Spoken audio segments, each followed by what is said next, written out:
Welcome to the All Things DER podcast, brought to you by AEIC.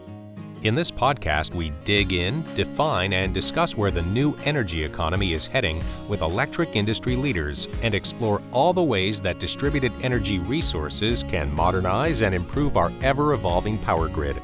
Thank you for joining us. Welcome to the All Things DER podcast. Today, I'm so excited for our guest. It's Dr. Sarah Kapnick. She is from NOAA.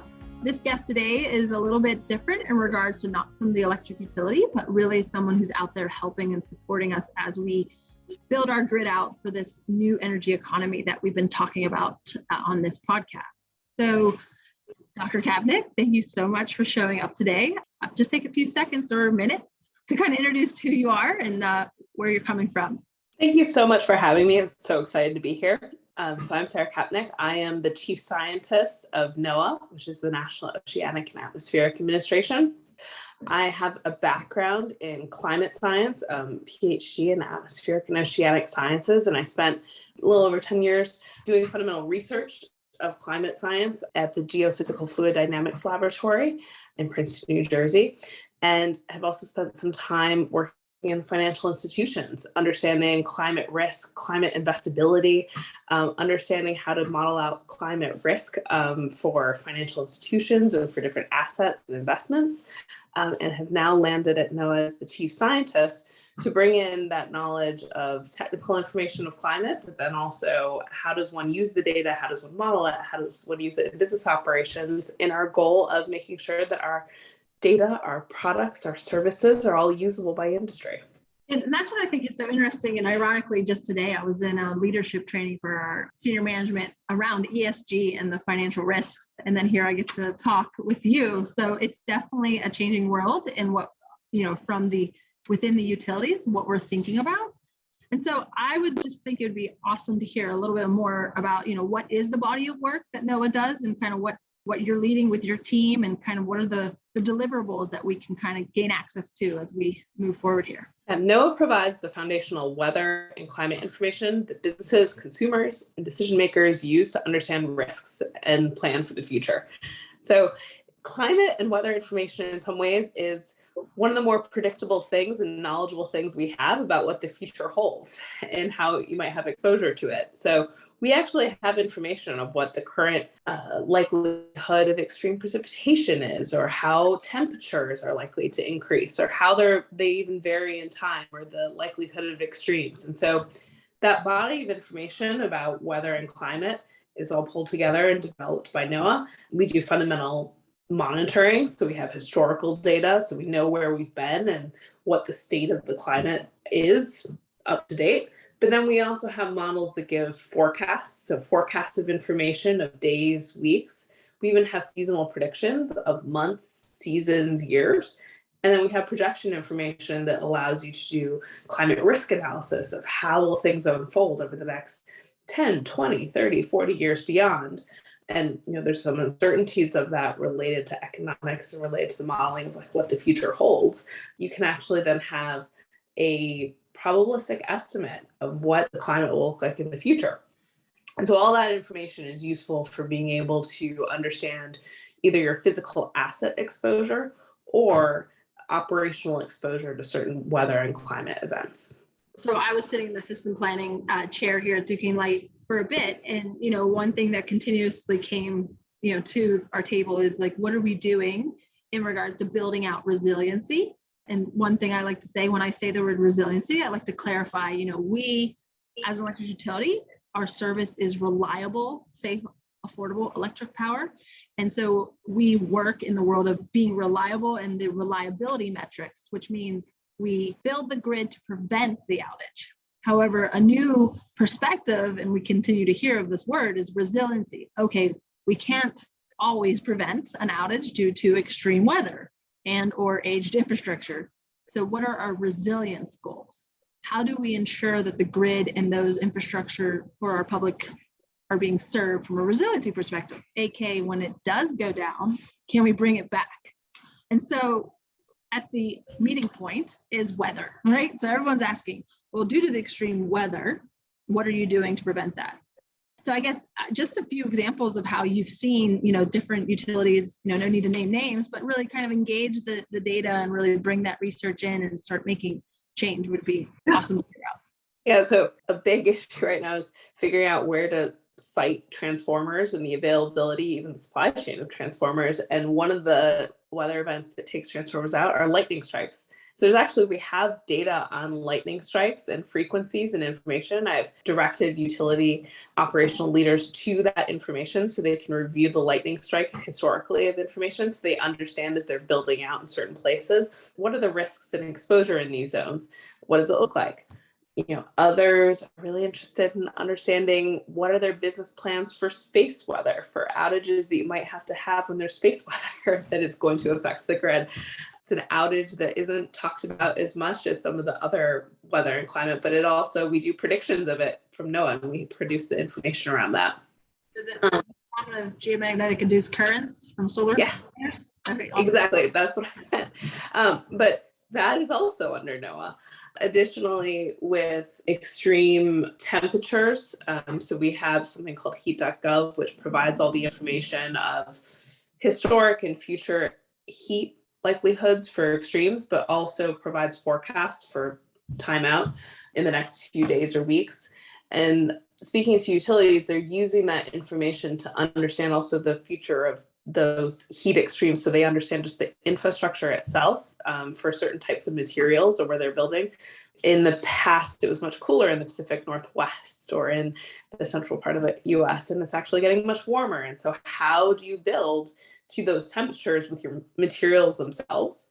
But then also during extreme heat events, you can have also extreme fire risk. And so how do you build both your operational plans if there's an extreme fire risk day? What do you do during those days? Do you have to have an outage? Or if you don't have an outage, what is your plans? What are your exposures if you have extreme fire in that region? Or what is your capital expenditure plans? Like, how are you going to actually harden that grid for those types of events? So there's all these decision points around building up your business resiliency plans, building up your operational plans, building up your CapEx plans that are taking place in the industry right now. And it's across all these different types of weather and climate extremes, and we're producing all that different types of data. And on top of all the different extreme weather, so we're talking, I heard you name a few, but heat, we have the wildfires, we have the droughts, we have windstorms, hurricanes, right? And it's something that, if you think about how the grid was planned over the last 140 years, we built 100 to 60 years ago, we built everything very robustly and highly conservative from a measuring and sensing capability. We just didn't have the tools to measure the capabilities to really limit kind of the efficiencies of this equipment.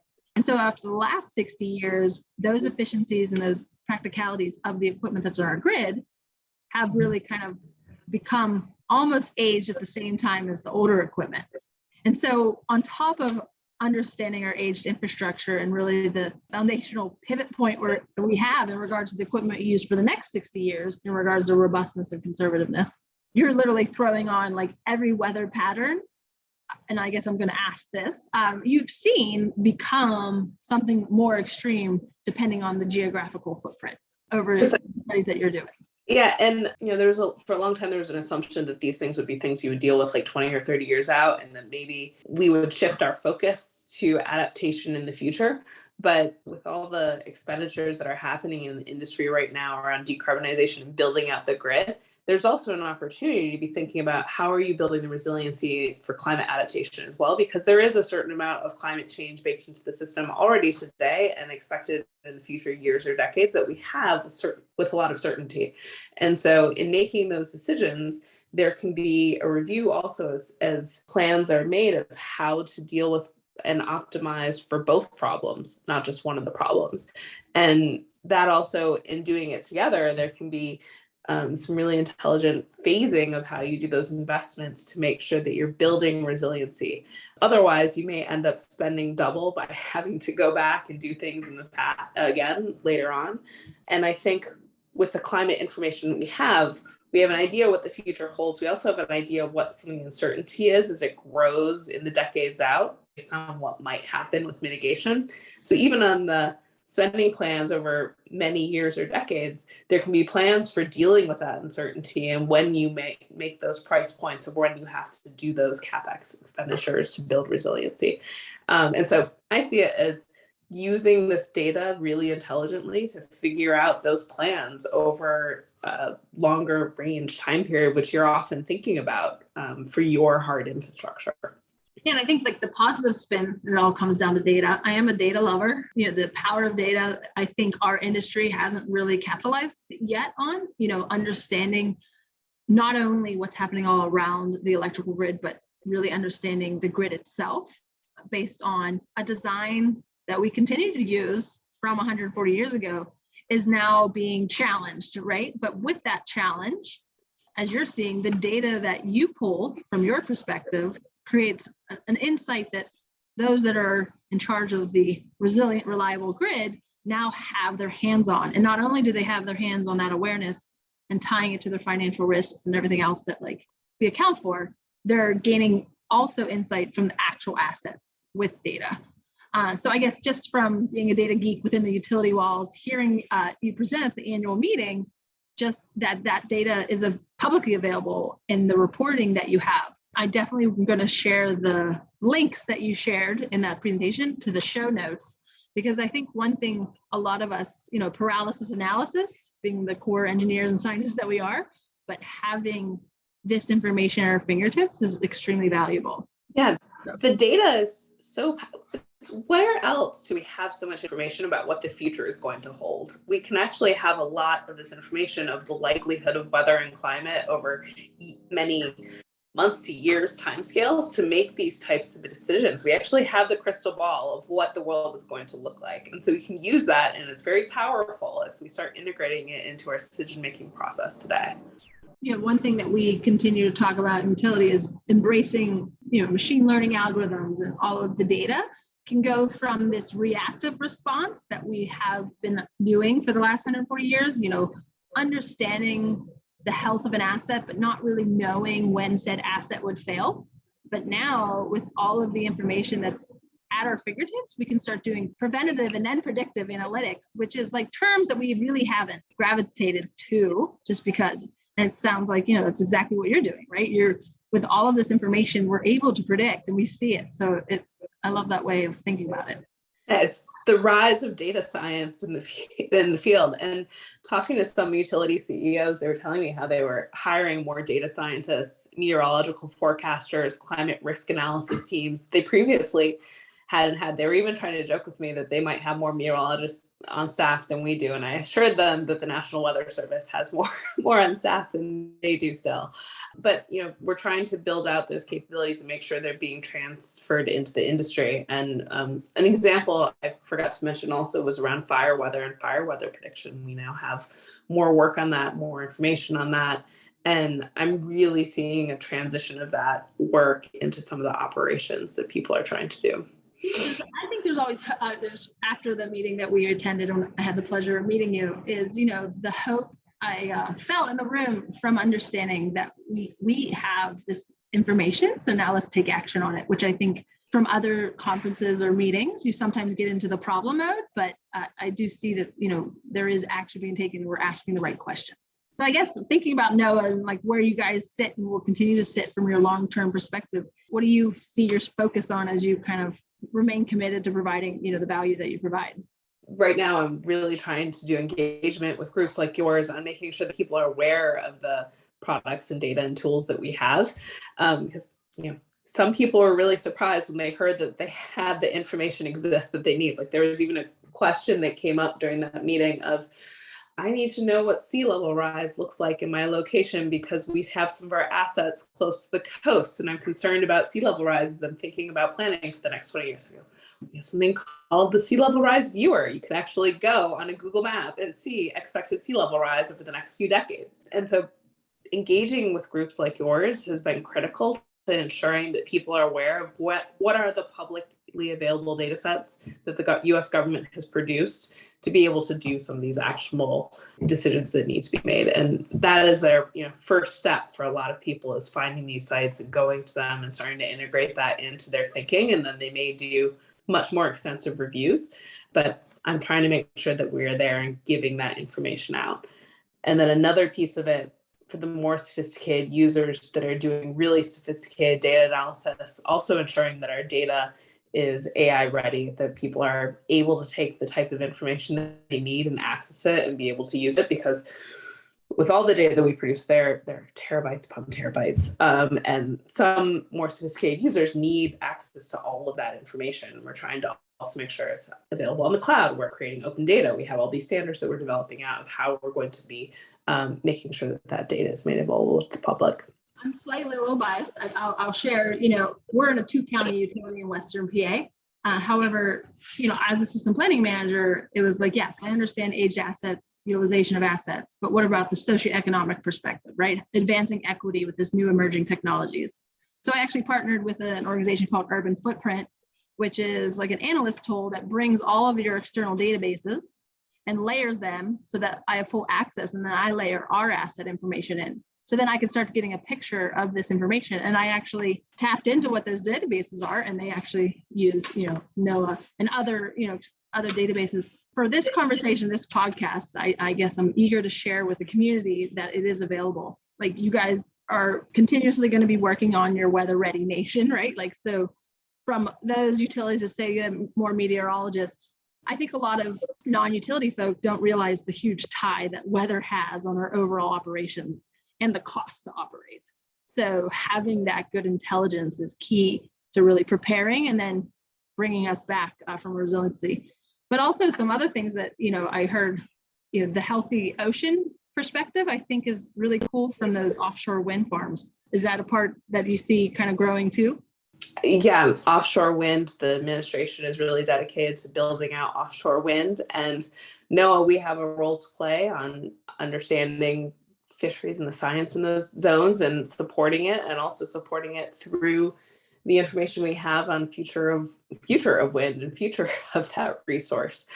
So we are actively engaged.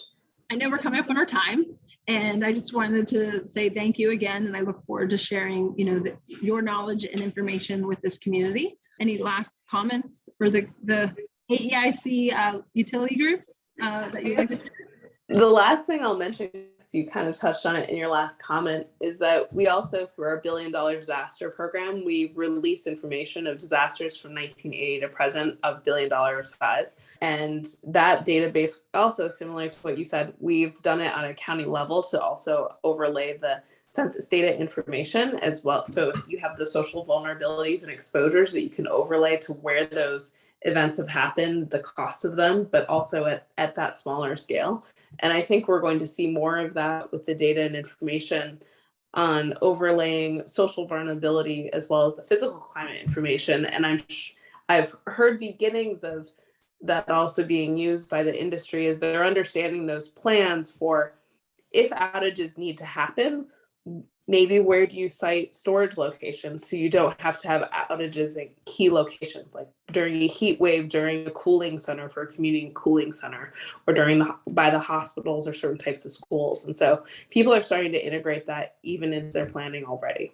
I can relate because I am doing that. So it's a great tool and information to have. With that, I just want to thank you for your time, and I look forward to continuing this journey with you and using your information that your team builds on a daily basis. Thank you so much. It is so exciting to see what is happening in the industry, and I can't wait to see what we all do next together.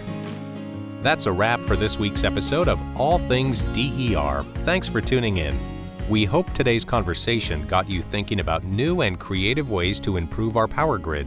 Be sure to subscribe to our YouTube channel to be the first to hear new episodes. This podcast is brought to you by AEIC, the place where operations leaders come together to share knowledge and provide guidance to the electric utility industry. We'll be back with a new episode soon. Until then, keep powering on.